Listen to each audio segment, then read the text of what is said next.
Okay, what's up? Luminites, Luminescents, Severatis, welcome to the one and only Severance podcast that really matters. This is the Innie, Outie cast with me, Daniel McKeown. And me, Rhiannon Shaw. We figured about not that many people had seen the show, and if we could do a really lazy bones watch podcast that we could just talk about literally our favorite show that we've both been obsessed with for years now. Obsessed. We just wanted to get into it, figure out some theories, figure out like what where things are going, and just talk about some of our favorite bits episode to episodes. If you haven't heard of Severance, I don't know why you're watching this. You're really taking a punt on something. Doesn't make sense. But check it out. It's on Apple TV. We are not sponsored by them. We are in no way. This is 100% the unofficial podcast. This is a fan cast of Severance, our favorite show. And we're joined week by week by a comedian who also loves Severance. This week is a wonderful comedian that we're lovely to getting to spend time with. It's Glenn Moore, everybody. Woo! Hello. Hi. Oh, thanks a lot for having me, guys. Glenn, you are a award winning. Am I right in thinking you have won an award? Yeah, but you don't know what it is. Yeah, it would have been something really, really early on. Okay. I think like it would some very small town in the East Midlands, maybe when I was starting out, maybe like a competition. The Nuneaton Fringe. Yeah, something along those lines. 2009. Yeah. Okay. Yeah. I'd say like good award nominated, but bad award winning. Yeah. Yes. Okay. Nice. Yeah. Excellent. All the gettable awards. Yeah. I'm aiming for the EGOT, and I've got 0 so far. No Emmy, Grammy, Oscar, or Teen Choice Award. Okay, sweet. We're pushing. We're starting the agenda now. Yeah. And so what is it about? Would you say you're obsessed with Severance as well, or is it like? Yeah, it always feels a bit too early to say this sort of thing, even though it debuted a couple of years ago. Mm-hmm. I felt this way when I saw Skyfall at the cinema, and when I left, I was like, I know in 10 years' time I'll still think this is the best Bond film I've ever seen. Yes. But at the time it felt silly saying it was the best Bond film I've ever seen, because I was like, I've just seen it, and is there a recency bias sort of thing? Yeah. I think Severance might be the best TV show I've ever seen. It's just out the gate. I remember because I feel like from the premise, it just delivers of like when you're trying to sell someone on it, I'm always just like, the premise is when you go into an office, you forget everything outside, and then you forget everything else inside when you leave. And everyone's like, okay, I can get into that. Sounds like an intriguing thing. And then it's so delivers. much more than and it doesn't need to be. It could just be the concept, but it's the stuff around it, the extracurricular stuff is so in depth and so well realized, and also just I like any sci-fi where they've just considered little irrelevant details that you didn't necessarily have to do. Like, I really liked Looper back in the day, and I quite like that. It's not relevant until the very, very end, but they go, some people have got like this basically really crap superpower where they can sort of like levitate stuff, but like only by like a few inches. And you go, that's a really interesting, just nothingy thing. Yeah. And what I really like about Severance is like when I was rewatching the pilot in preparation for this, was that I really like how the names of everyone sound like names but aren't names. Like Helly and Rickard sound so convincing, like real. This is where I find out that actually it's like a really popular name in Slovakia, and what I've just said is really sounds like it could be real. But like that sort of thing is just, you go, great, I don't know anyone called that. I've never heard of anyone being called that, but I haven't questioned that being a name. Yeah. There's an amazing moment in the pilot where you meet Rickon for the first time, and Mark says, "Oh, hi, Rick," and Rickon's like, call me Rickon, please. Yeah. Everything he says is like a similar thing as well, where it's like you can tell he's going for something, but he doesn't quite nail the landing, and it's like a weird. It's like, what is he? And then the whole time, like, wait, what are they saying? Like every single person There's is something slightly so removed off about it, right? It's perfect, like liminality as well. I feel like there was a thing I saw. How deep did the obsession go, do you think? Was it just like were you getting onto forums and stuff, or was it just like, this is the best show, everyone has to see this show? I deliberately steered clear of forums, not out of laziness, not because of a lack of interest, but because I've been stung in the past through the medium of Lost. There were so many intricate theories, and then the show did not address those or go into them or anything like that, and I thought, I don't want that to happen.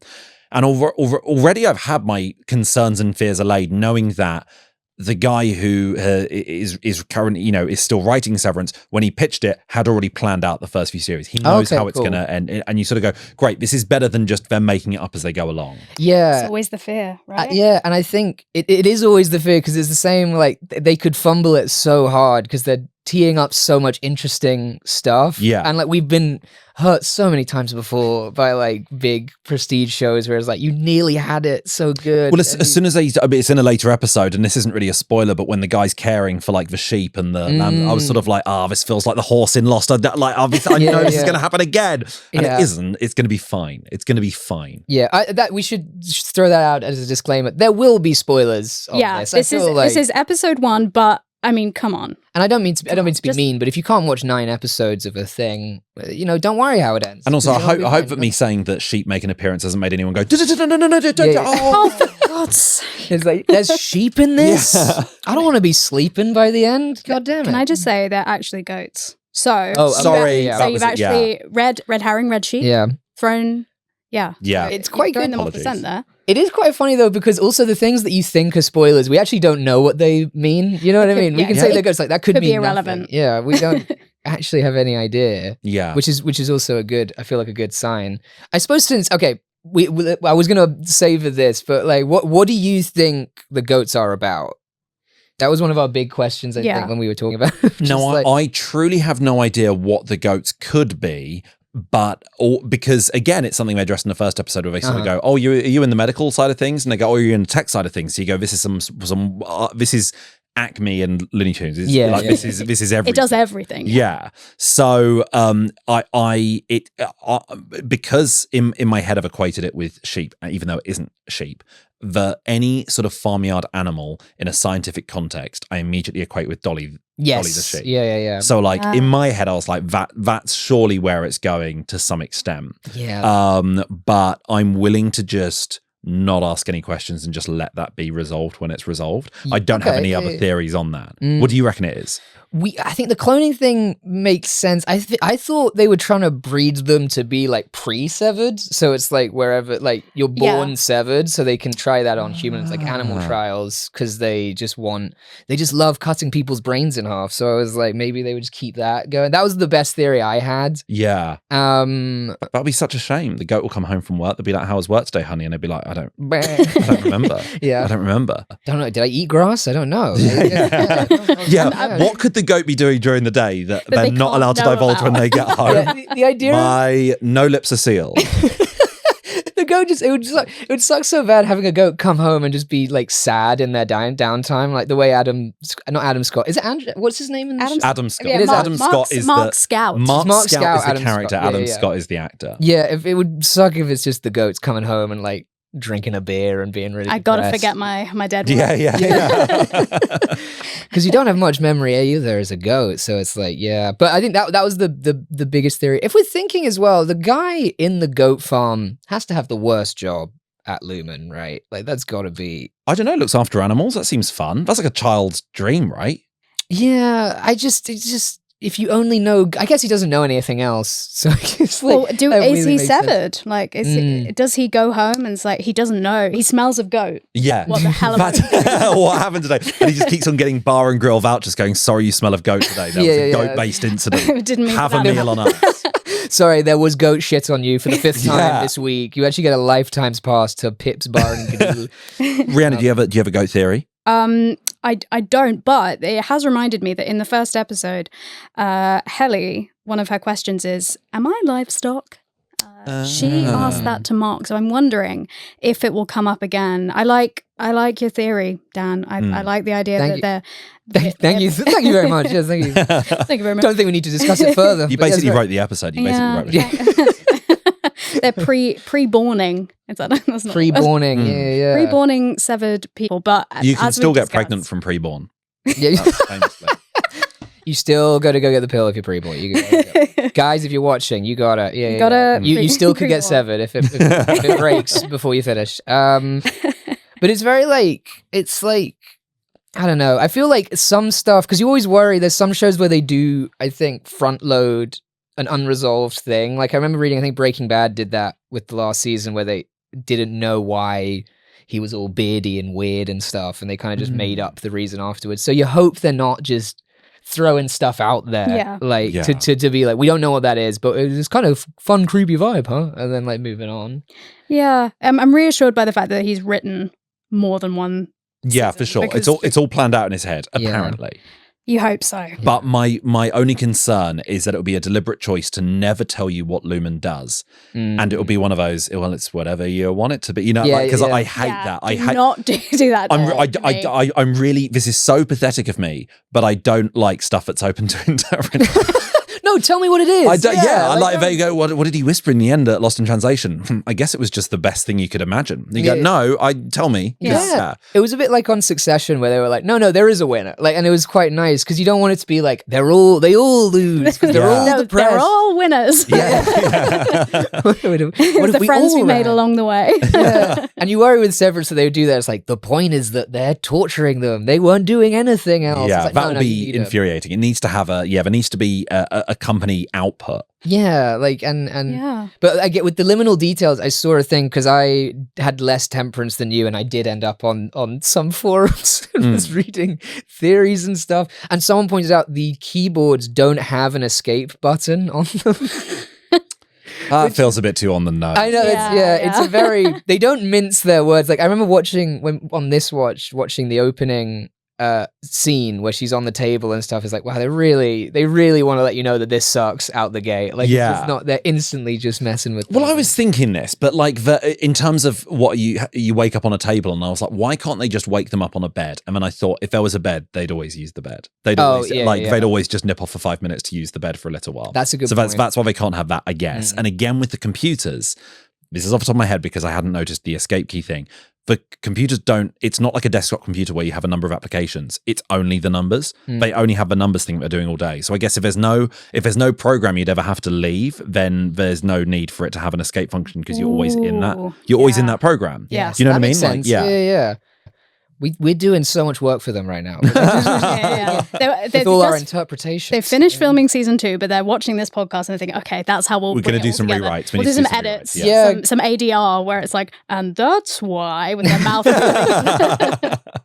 Well, that was the thing that happened with Westworld, I think. Did you guys ever watch? We talked. I watched the first season and first series as well. Loved it. That's the right call. Yeah, never watched any of the rest. Did it disappoint?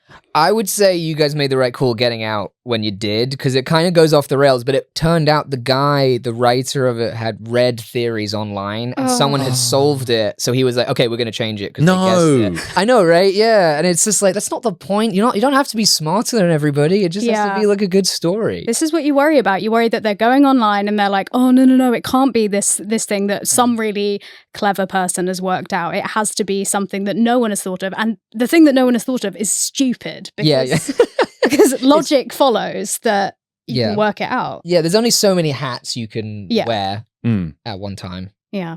Just in general as well. That's a good moral. He should have stuck with it. I had this incident. I got a few years ago. I was telling a friend a story that I'd heard from a friend who'd said it happened to a friend of a friend. I was like, you need to hear this wild story. And I got halfway through and he went, oh, is this that apocryphal tale about the girl? I mean, he just filled in the rest of the story, and it turned out I'd been told like some bullshit story, and I was like, no. That's no. That's not where my story's going. Yeah, and then I just had to make up the rest of the story on the, and it was such a boring, just to save face. I did what the Westworld did, and so we know that seasons 2 onwards of Westworld came from a place of insecurity. No. No. Shall we bring it back to episode 1 to anyone who's like listening to this and is like, yes, no. Hey, if they can't keep up, that's on that's on you, buddy. I think we should have a quite aggressive relationship with our listeners. Oh, 100%. Like, yeah. They should know where they stand. That we are providing. This is not for you. Yeah. I'm not locked in here with you. Glenn, rewatching episode 1, what is there any scene that stands out to you as like that's a great scene? That's the one I'm telling everyone about. No, there was one scene that stuck with me personally from the first time I watched it. So I watched it in 2022. Maybe it came out towards the very end of 2021, I think. Yeah. So I watched it in 2022, and I had, as a fun challenge to myself, gone, I'm going to go a friend of mine had done like 1 year without alcohol, and they'd been like, oh my God, it's the best you'll ever feel. It's a really fun like challenge to yourself. Okay. So I did that, and I started watching Severance, and I was maybe like 2 weeks into going a whole year without booze. So it's genuinely, when he comes back from work and cracks open a bottle of beer, when I watched it was like, oh man, I wish that was me. I wish I was widowed. Sat in a dark room with a dead wife. But then the next scene, he's having a bottle of wine on his own, and I was like, God, your life is excellent. Right? Yeah. I envy your life so much. You're drinking wine and you're in Severance. This is... I wish I was you.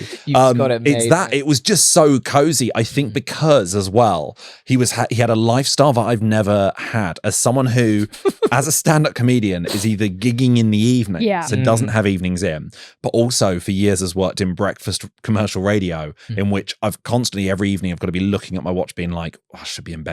I should really be getting to bed soon. Oh man, the idea of just staying up and being like, well, I can just drink this whole bottle of wine and a few beers, and as long as I'm in bed by vaguely midnight, then tomorrow won't be ruined. I'd envied that so much because I'd never had like just generic, not that their job is generic office job, but the commute is and his hours are. And so I, in a really tragic way, just fully envied that lifestyle. I was like, God, you're off the clock and there's nothing else you need to be doing. Yeah, he's got a really sick jumper too. Like, I was just so into it. That really, anytime they had a scene where he's at home doing something, I felt so great. When he's having a sandwich after the no food, I was like, God, wow, your sister's put you up for the... Wow. It's a really great sandwich. I was I honestly, there's aspects of his... they try and paint his life as depressing and as bleak as possible. But you don't see that. I just wanted it. I wanted it so much. To have a 10 p.m. bottle of wine on maybe a Friday and you're not working, that's great. Really great, actually. So now you really sold me on this. This happened to me with a book that was about an alcoholic who inherits a wine cellar, or he like becomes an alcoholic. And the whole time, but the way they describe the wine, you're like, wine. It's so crisp, and they've you just have wine. Imagine if like the guy who wrote Call Me By Your Name was like trying to be intensely homophobic, but he's like, no, I want this.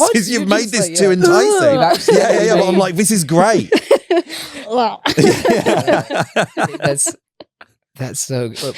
Imagine cycling around the Italian countryside with your gay lover. Timothy Chalamet, yuck. He hates peaches too. Like he really was like, no, don't do this.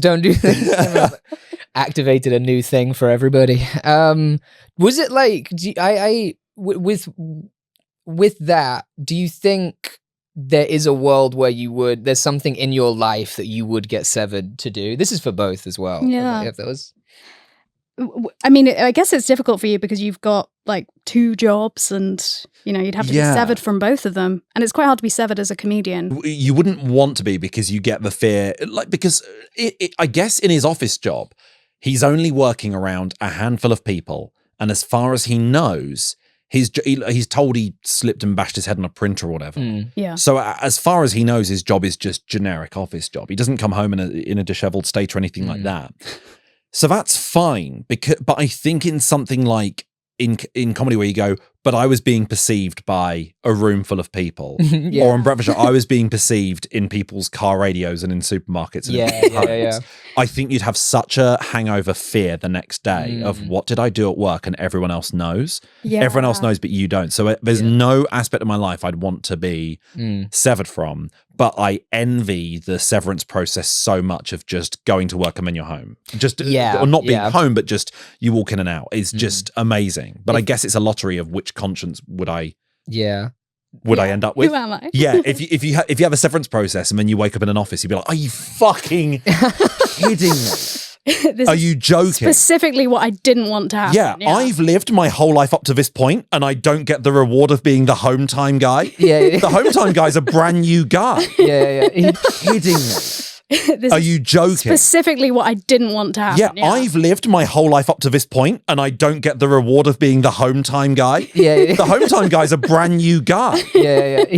And he can't believe his luck. He's like, I get to go home and have a beer, and then cry about my deceased wife. It's just it's so good. A lot about having a deceased wife here. I'm just going by. That's what prompts him to have nights off and drinking on his own. He's just having quiet nights in. Oh, pass for life, surely. Like if you ever have a drink, you're like, my wife is dead, by the way, and then just like you're good for the. I also think though, if you imagine getting severed from being a stand-up and you just woke up, the note you get for Pips, the gift card is like, hey, sorry, there was a woman heckling you the whole time. You bombed. She really did. You did a really bad job, but we felt bad, so you gotta, Was there any scenes on this watch that stuck out to you or stayed with you more than? This is so stupid, and I texted you last night about it. Yeah. Okay, so that's great content. It's like, oh yes, I remember. No need to. I'm not going to say what it is because I texted Dan, so it's not important. No. So when he gets handed the gift card, I noticed that it doesn't say Pip's Bar and Grill. It says Pip's Bar and Grill. With an E at the end. And then this is the lamest thing ever. I Googled like grill. What could that mean? And it also means like a grill, like when you look through a grill is like metal bars. So like, is there sort of is Pip's a prison? That's crazy. They are really laying it on thick if that's the case. Yeah. It's so Bastille pathetic. Bar. But it is just fun.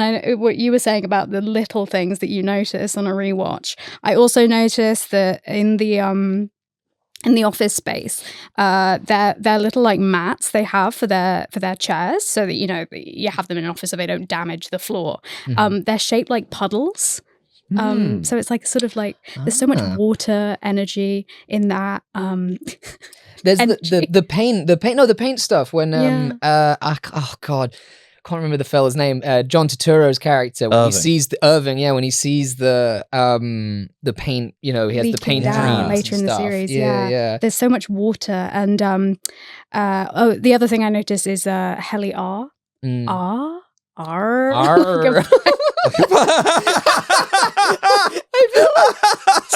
That's my new theory. I think you're just getting a kick out of saying words wrong. Like grill.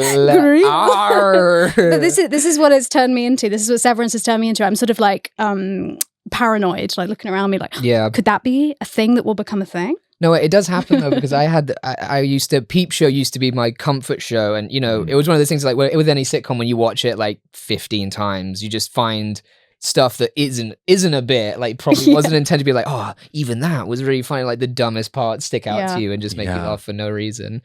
I used to film it at my school. Really? Yeah. It was so there was no excitement for any of us watching Peep Show because it was a real busman's holiday for us. Yeah. We've seen them filming that. Which scenes? Which scenes in the school? It was basically most pub bits. We had basically our school had like AstroTurf football pitches in the school field, and they were run by like a pub that was in our school field, like in the sort of playground. So there was a pub. It was a pub, basically. Yeah. We weren't allowed to go in, but they ran the AstroTurf pitches, which were in our school. Yeah. Oh. Wow. In Croydon. Yeah. Fair play. So, and also, it's not like a production, like it's not like a Game of Thrones where like if they were filming, you'd be like, wow, something's happening. It was like when on the first episode when Sophie accidentally sits on Mark's hand on the bus. That's the bus I used to get home. And really? Stuff like that. Wow. What do you do? It was all, but then it just hammered home because we were like, they're filming a TV show. Well, that's so cool. When you watched it, and it was like, oh, the objective of a TV show is to paint this area that they live in as it is the worst place you could possibly live. Yeah. And that was so offensive to us. It's not a compliment, is it? No. Oh, I see. Okay, great. They're saying where I live is crap. Okay, fine. That's okay. There's a real sliding scale of the image of Croydon between like Stormzy and Peep Show. I feel like there's a real, there's just a real ongoing battle of like, this is good actually. Or, which one do you associate more with? I'm in the middle ground. I'm Trini and Susanna. They were the other Croydon-based ones. So that's the middle. Right. Yeah. I had no idea. Trini and Susanna. What's their Croydon thing? Were they just in Croydon? Just in Croydon. They were just in. I think just they were always there. Yeah. I don't want to go down this rabbit hole too much, but what happened to those two? Are they still around? I imagine if you watched it back, it was probably really problematic. A bit like Gillian. Sure. I can imagine them going the Talk TV route, and like getting into like Jeremy Kyle style and going full. This is a wild speculation, but I imagine Kim and Aggie from How Clean Is Your House have probably gone down that route as well. Yeah. That I sort of suspect more. I know that Trini has she has a makeup line because as a woman, I'm always exposed to any celebrity. Yeah. I have no idea. Okay. I think her whole thing is that they're like in little pots. They always have to have a shtick. That's with the thing? Yeah. They're like, buy a lipstick in a pot as opposed to like a normal lipstick. This has nothing to do with Severance. No. Although, to be fair, Talk TV pundit, surely the ultimate severed job. Like, surely you want to just get severed. You go in, shout some bullshit. Be like, what did I say yesterday? Why is everyone on the street yelling at me? Yeah. Yeah. Yeah, I mean, you used to work with Katie Hopkins. That makes you sound like that makes it sound like you came up with her terrible ideas. But you did you know what this happened? She did that all on her own. a couple of weeks ago. I was very fortunate enough to be on Have I Got News for You? And the intro joke to introduce me was that I used to work for Katie Hopkins, but they didn't clarify. It was just so like I just felt in the corner of my eye. I just saw Ian Hislop go. Oh, like the worst guy to find out that info too. So I didn't. We weren't friends. I didn't. Yeah, I was barely in the same room as her. But that was a real job I had. Yeah, that's a weird. That must be. Yeah, that's. Because I mean, I did meet her and stuff. You know, I did have to work with her. You know, and just never meet your heroes, man. Never. I mean, it's an act, right? Like it was all an act. It was so weird. Yeah. I did a show where I did a stand-up show where I mentioned at the end that I used to work with her and said that she was really, really nice and used to buy us breakfast and stuff every weekend. And she was a really nice person because I wanted that news to come out because I wanted her to try and sue me for like reverse slander because her whole thing is being nice stuff, this firebrand, you know, and saying really controversial, horrible things. When in reality that wasn't her attitude at all. She'd sit with her producer every day and they'd go through every Sunday and they'd go through the newspapers and her producer would be like, I guess we could this story here we could kind of try and paint that as being like it's the fault of migrants in case would be like do you reckon is that all right, let's do that. That was genuinely how the conversations went. So it was not, it didn't come from an organic place. It was all just like how shall I act the character today? I'm not too surprised just because her big claim to fame was being don't name your kids crazy names on This Morning, right? That was like she started off as an apprentice candidate and had previously I think applied to be on Big Brother, so we know that like the fame element came first as opposed to anything else, and was like a bit like talked back to Alan Sugar, and so people sort of liked that quite a bit, and then she sort of died away, so then she had to sort of come back in again and be sort of like I think fat people are lazy, and then that was controversial, and then that sort of died down a bit, so she had to keep on going more and more extreme in order to and now so that's why she's now fully openly white supremacist. God, I never go full white supremacist. Never go full white supremacist. I think it's quite hard to separate that from your daily life. You're like, oh no, sorry. It's just my job. You can do the Hulk Hogan defense though of like, the character of Katie Hopkins. The character of Lorraine Kelly. It's a good route to name your character after yourself. That's good. Yeah, it's a strong move. Very funny if Lorraine Kelly was severed. It turned out like in real life. That would make so much sense. Process is actually like, Lorraine Kelly's been severed. Yeah, she has no idea she's on TV every day. Why do you think people dislike it when he goes to the to Rickon's and his sister's food-free dinner party, which is one of them? Considering how much I aspired to the just having a bottle of wine on his own. Is one of the most grotesque things I've ever seen in a TV show yet. The party is disgusting, and it made me feel so ill for him. Especially because everyone at the party is such a wanker, and it's the conversation is so humorless and so filled with debate. It's a sort of dinner party that I'd hate to attend. They do, but they really don't like that he's severed. No, it's like a real, because they mention Congress as well, that it's like an ongoing like like a legal sort of like rights issue. Like Katie would be getting all up in Severance debates. She would have what side would she fall on, do you think? Pro Severed, absolutely. You think so? I feel like she'd give it to she'd make sure immigration officers were severed so they don't know about the crimes that they commit. It would be really horrible. It would be really horrible. You just came up with that's a horrific little vignette. That's not, sorry, I don't want you to think that's me joking. No, I know. I'm like, that is what would happen. That's what she would do. Totally. It's just such a bleak, it's a bit like, when the woman is pregnant and she has the severance to give birth, like it's such a crazy, I feel like that's the part of the show that's so crazy, where it's like the concept is so good that it's like even a minuscule bit is so upsetting to think about. Someone severed, doesn't know what life is, just gives birth, comes back out, and is like, that's all they know. Like that's so fucked up. What if this happens if, like, as the only woman in the office, what if Helly gets pregnant and then her work self is growing a baby that she'll never meet? Oh wow. It's so bleak. Now I understand why the process is controversial. I'm like, okay, that's I thought it was fine. But to go back, sorry, to the dinner party, I feel like it's such a soft touch the way they handle this kind of sci-fi liberal group of people of like, it's so, the jokes that are in it are so weird and like wordy and niche, and like it captures such a particular vibe. So stupid, you know, like the whole First World War conversation was like, well, of course you wouldn't call it the First World War, because that would imply that you knew that there was another world war coming. So they're so inane, and yet they think they're such intellectuals, which I think is an interesting way to go about it. But yeah, it is such a great scene. The feeling of being trapped and not even being able to, like, when you're at an awkward dinner party, at least you can be like, oh, I'm eating my food now. So exactly. My mouth they is don't full. give him an inch. He gets nothing. He just gets his wine, and that's it.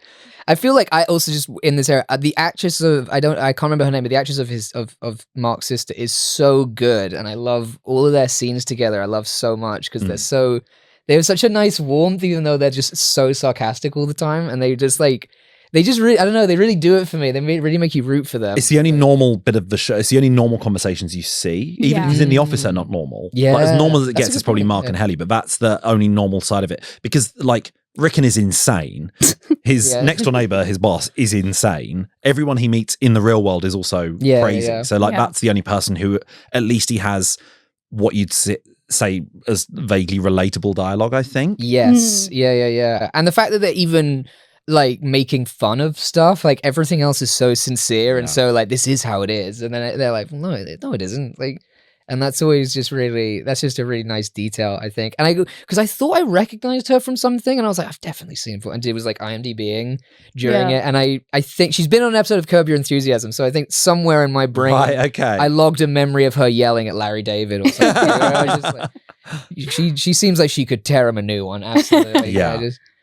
She's great. It's such a good relationship to have in a show that's otherwise you feel so adrift from real life. You're so disoriented too from the get-go of like, it's such a weird opening from seeing Helly on the table and then seeing Mark crying in the car, and like you're given almost it doesn't spoon feed you like anything. So then to have their thing and being like, okay, I know what this is. I can get into this. Yeah. I do love any time in a TV show where you get introduced to siblings and they have to be like, I'm the better sibling, so that you know. Oh yeah. It's very well, when Mum said when we were young, when we were growing up together in our house. Yeah. Tom Neenan, the comedy writer, describes those moments as happy wedding day, big sis.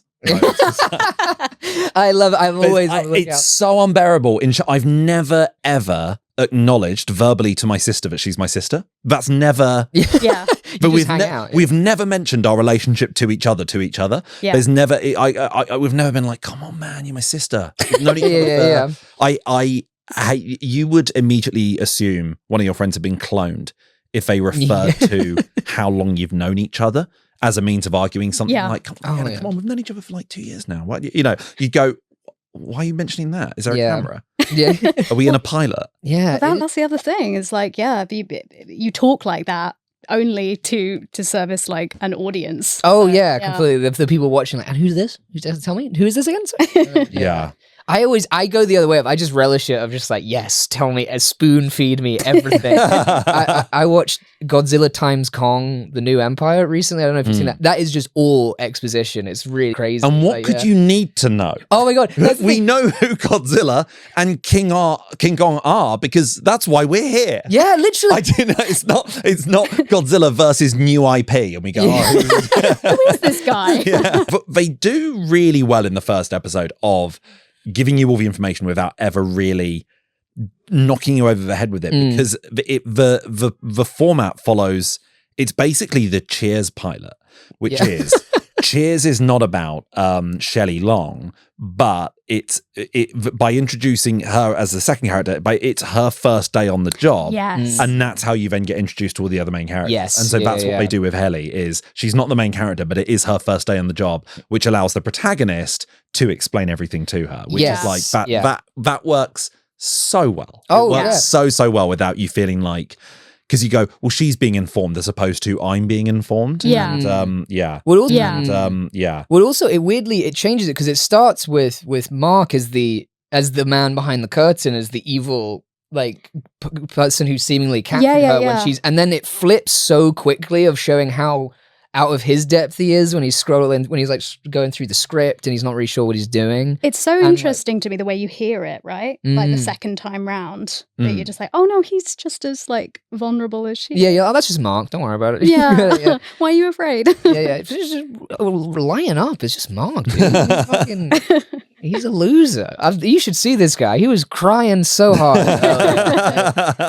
That was also, I think we talked about it before, of like the vulnerable kind of childlike way they speak breaks my heart every time. Like it's so like they want such a simple, like they just want life. They just want to live, and it just really it makes you root for them so hard. And then when they start kind of I don't know, unionizing, or I don't know what you'd call it, when they kind of all begin to try and get out by the end of the season. It makes it so, it just hits so hard. I feel like because they have such incremental gains that when they do something major, you're like, fuck yeah, dude. Fuck. Yeah, it's, oh my God. Can't wait till, when do you reckon the new series would be out? 2030, I think. Yeah, just based on the way they've handled it so far, of like, it's the most beleaguered show ever. Yeah. Like they've just always been up against it. And yeah, but they finished filming, right? So, yeah, I think they have finished filming. So I'm hoping for the end of the year. Might be optimistic, but really early optimistic. I don't know. Oh no!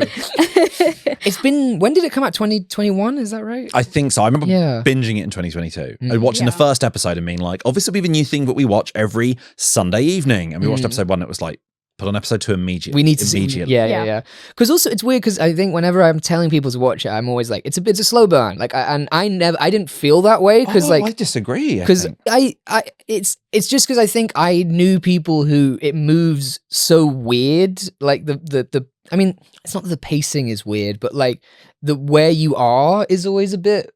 I think unclear, so. it's part of the streaming thing, right? Is that you just watch episode after episode. So I find it quite hard in my brain to think, oh yeah, that happened in episode 1 and that happened in episode 2, and so episode 1 ends with us finding out that Mrs. Selvig is Mark's next door neighbor. Yeah, so Mark's next door neighbor is also his boss.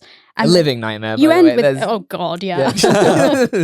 And you presume by the end of that episode that she's not severed. You know, that she's keeping an eye on him all the time, which is weird. But I found it really hard on a rewatch, partly because you know you want to keep watching it, as you were saying. It's quite a hard one to be like, well, another adventure in Severance land. I'm what leaving are those crazy cats gonna get up to? I'll wait next week and find out.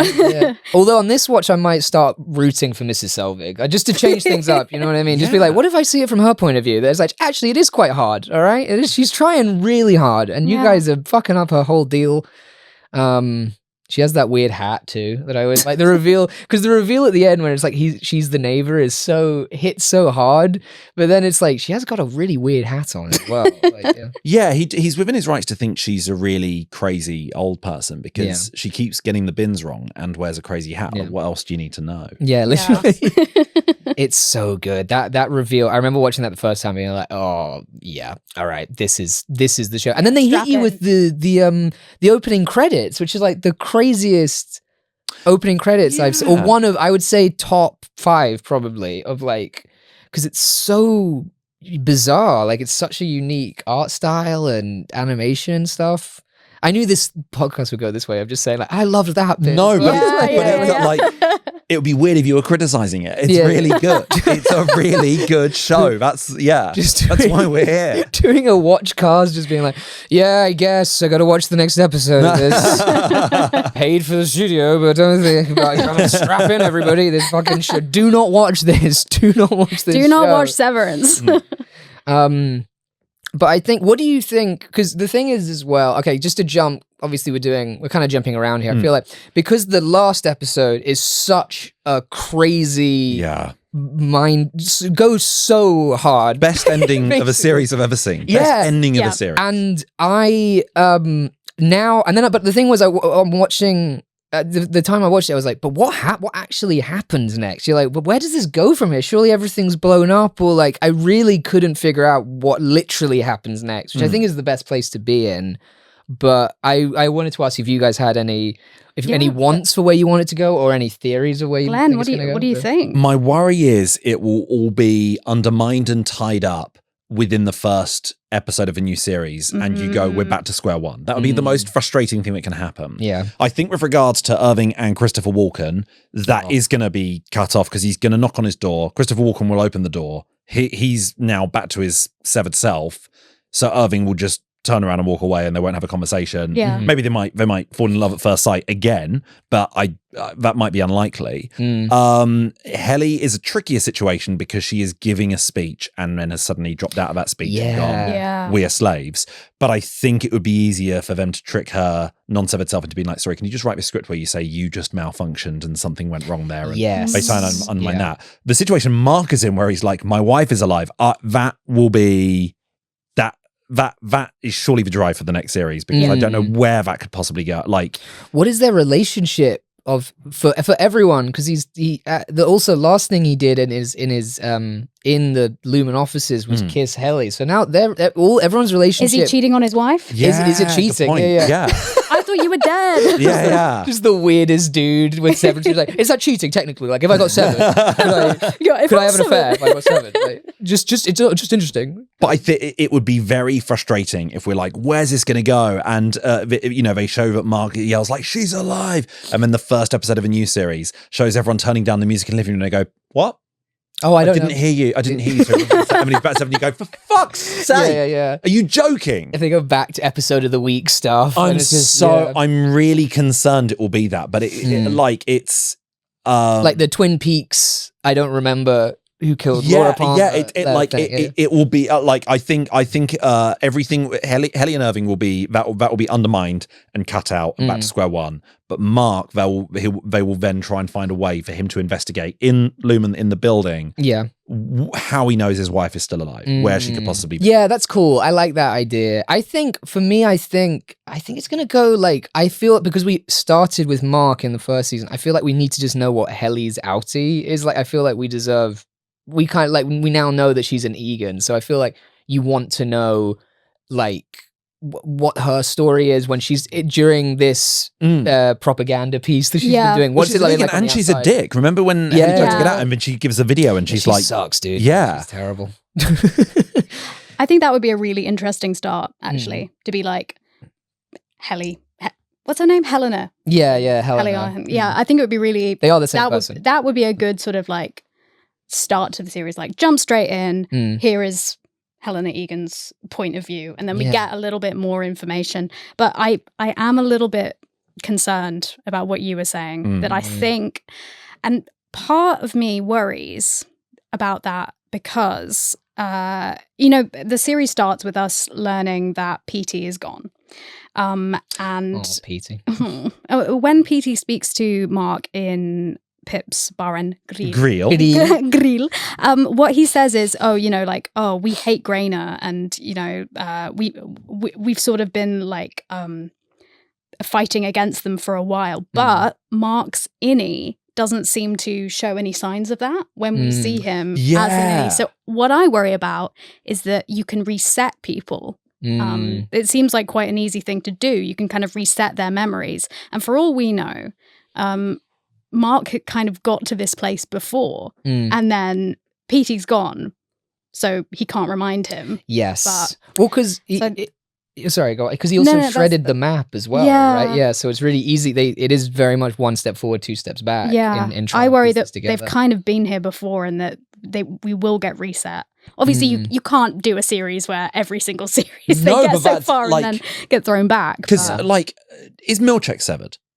I don't think so. Because he comes out of work to go into Dylan's home. Yes. Yeah, he's not severed because he talks to both Innies and Outies. So I don't think he's severed. I don't think any of the handlers are severed. Right, okay. But he seems someone who has like a full system reset every day. They physically attack him and bite him and stuff like that. And then the next day he's obviously like quietly antagonistic towards everyone, but he doesn't really seem to have grudges. It's just a job for him. He's just an insane job's worth. Good dancer.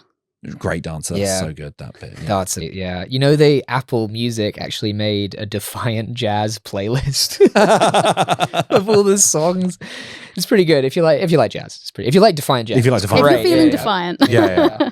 But I don't know. I really don't know, like, because I feel like now they've also opened up this can of worms of like the higher ups at Lumen and stuff, and I feel like they need to address like what is there's certain things about the company that just narratively make sense that we should find out now. Yeah.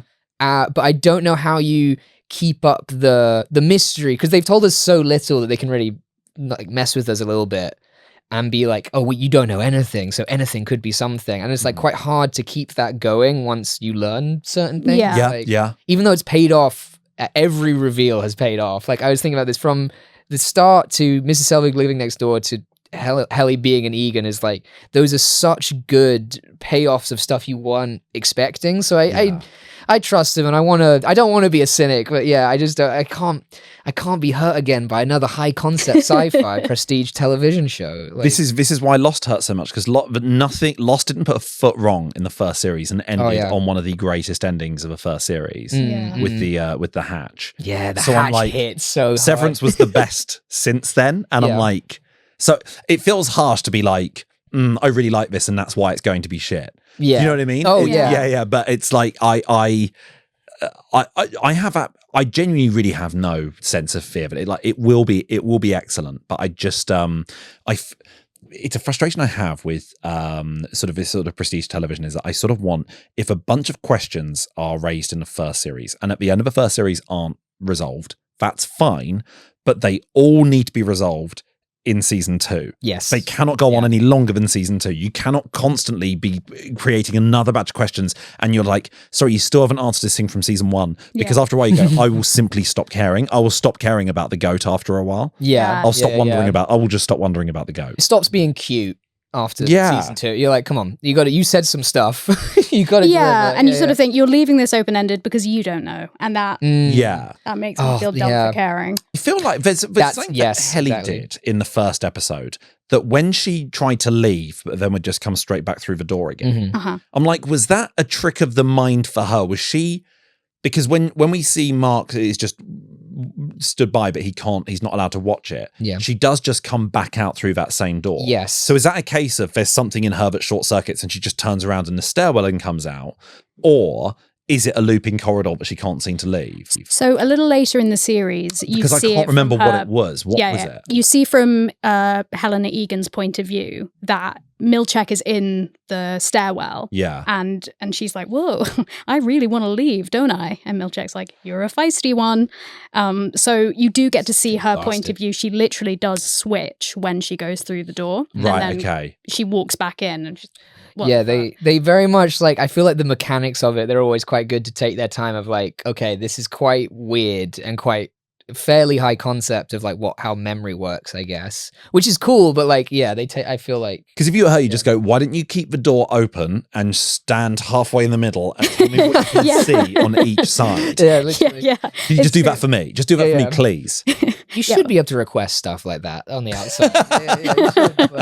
We haven't really, I guess, talked about, we talked a little bit about the goats, but what do you think Lumen is doing? Oh, I suppose. There you go. Like, what's your big theory that you're gonna... It has to be, and I'm sure this is a really basic thing that everyone has made as their first thought and dismissed since because it's too obvious, but I'm like, it has to be a Manchurian Candidate sort of thing, in which they're all being triggered to say something or do something in the real world, and they would have no recollection of it afterwards, or the other way around. Do you think, what if they were trying to work up to make a presidential candidate severed so they could control that might not make it might not make sense. Well, why wouldn't it make sense? Well, because like if they're severed, they would just forget what they did when they were president, and then what had handlers to make them do policies, and then but when would they unsever? You know, because you're on all that. That's not a 9 to 5. I guess as well, you'd see at the very least you'd see the public side of you related back to you on television, or you'd hear rumors of it. The nice thing about Lumen is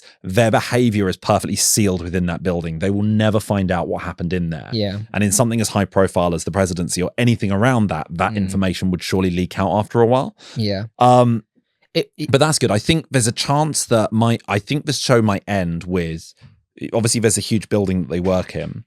Out of nowhere, it will get crushed fully and it will zoom out and it will be just the underside of someone's boot.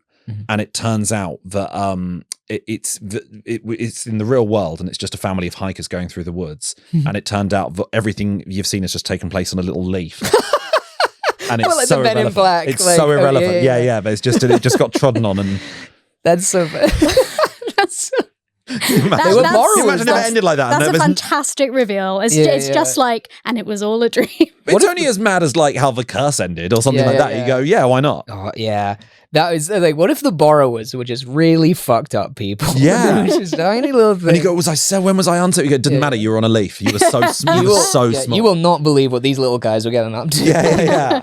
Sorry, go on. I bet you walk past a leaf every day and you don't even know. You don't even know little Lumen's Adam on there. Scott's down there. Yeah. It's no wonder Lumen does everything. Everything's like this fucking big. Yeah. It's very like, I literally just forgot what I was going to say. Sorry. I'm so sorry. It was something. It was about the. It's about the leaf, wasn't it? No, it was about TV in general. Yeah. Where I was thinking about. I saw a post about just the different, like all the big shows right now, which is like, I don't know, or in the last couple of years, which is like what, The Bear, Severance, and Match of the Day. But for all of those, I was just like, God, these are all really sad things that you just made up. Like none of that happened, and you just made that up, and it's really depressing. And it just really made me laugh. There was just all these like really, like none of that happened, and I'm really bummed out about it now. Like, none of that was real. Oh, I feel this way about horror films when, as like a cheap little last minute jump scare, they kill the protagonist in like the final frame. Yeah, and that always annoys me because I go, well, they weren't the main character then, were they? Why did you show me that person for the last time? They were a victim just like the other people you killed off. So can you show me the main character next time, please? Yeah, you've wasted my time. Yeah, I was like, they didn't make it to the end, so they weren't the main character. Yeah, literally. No, it's always a weird. There's certain stuff like that where it's like you made something up and I trusted you, and you need to deliver. Well, a bit like we say, like the thing with why did I care about that kind of thing? If you did, why'd you say that? If it wasn't, it was because it's just you were just lying. You just lied to me. And all those other people who work for your company. Fiction. Is there anything that annoyed either of you in the first episode?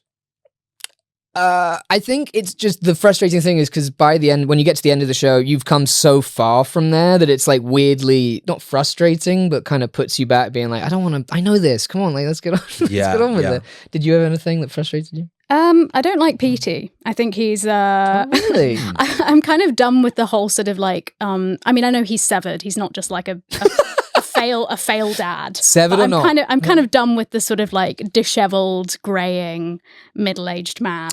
His eyes look too young, even though I know he is that age. His eyes look too young, and it looks like he's dressed up in his like. He looks like if a kid in the school play was dressed as an old man. They put like grey powder in his hair. That struck me this watch actually. He's quite handsome. Like he's got this kind of Han Solo ruggedness to him. Yeah, and I really weirdly.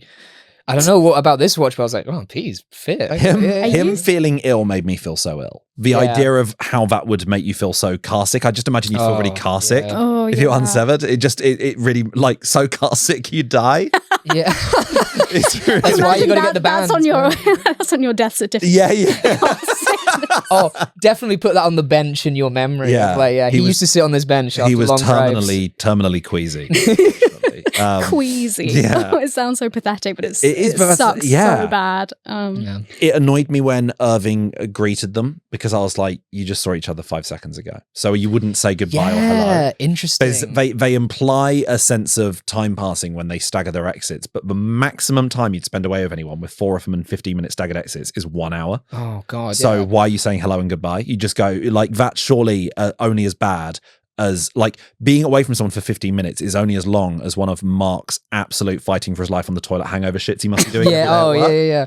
Because he never comes, he's so upbeat and chipper in work, and but he has a hangover, doesn't he? Yeah. He's got a crash. In his head, he must have, he must just be, like, I'm surprised that he's like, wow, why have I got a cut? Why does his sister question why he's got a cut in his head? Because he drinks all day. Yeah. He's obviously had an accident because he's an alcoholic. Yeah. That's so, man, his body must be such a mystery to Innie Mark. Like, he must just be freaking out. Like, does everybody is this true for everybody? He must think the severance process, he must think the elevator is what makes him sick. Yeah. Yeah. As opposed to loads of Heineken. Explosive diarrhea from the elevator. I think I saw a Tumblr post once, which was just like, imagine if you took an edible like 5 minutes before walking in to the Lumen office, and your Innie is just like, what the fuck is going on, man? I think we should probably wrap things up because I think we've got about 4 minutes left. Okay. But Glenn, thank you so much for coming on and nerding out with us about Severance. Yes, this has been it's such the best show. It's the single best show. If no one else, because I was talking to someone about that we were doing this recording today, and they were like, "What is Severance?" Because I was getting really. I find it very difficult to explain to people the concept. I find the concept very difficult to explain in one sentence. Yeah, the Innie's Outies thing. I for some reason I'm completely inarticulate on that, and I don't know why. Yeah, you got to be like, do you like law? Do you want to get into law? But if you're watching this or listening to this, thank you so much. If you have any Severance theories, do send us our way. We want more outlandish, the better. If you have a theory that you think is wrong, we want to hear it. Like, we want to go as deep down the rabbit hole as we can. But the pirate theory, the Helly thing. That's yeah. Can we? that's going to take it. Helly Yeah. Sorry, we've had a soundboard in front of us for an hour. I know, yeah. We haven't used it. That is deafening. That was absolutely I know, that was really... Sorry, that was louder than when the tech guys... Yeah, it felt like we had to get out the pool. Like, oh, shit, fuck, we gotta go. But yeah, thanks so much. This has been Innie and Outie cast. If you like what you're listening to, leave us a review. It helps us find people, or comment, do whatever. And yeah, we should really come out with an ending line to unless we just act out being severed or whatever, but that would be too weird. Every episode ends because like we have no memory of making this podcast. Don't write to us. Yeah, please don't write to us. Outside of this room, we've never seen the show. She's alive. But yeah, tune in next time. I've been Danny McKeown. I've been Rhiannon Shaw. And take it easy. Bye. Bye.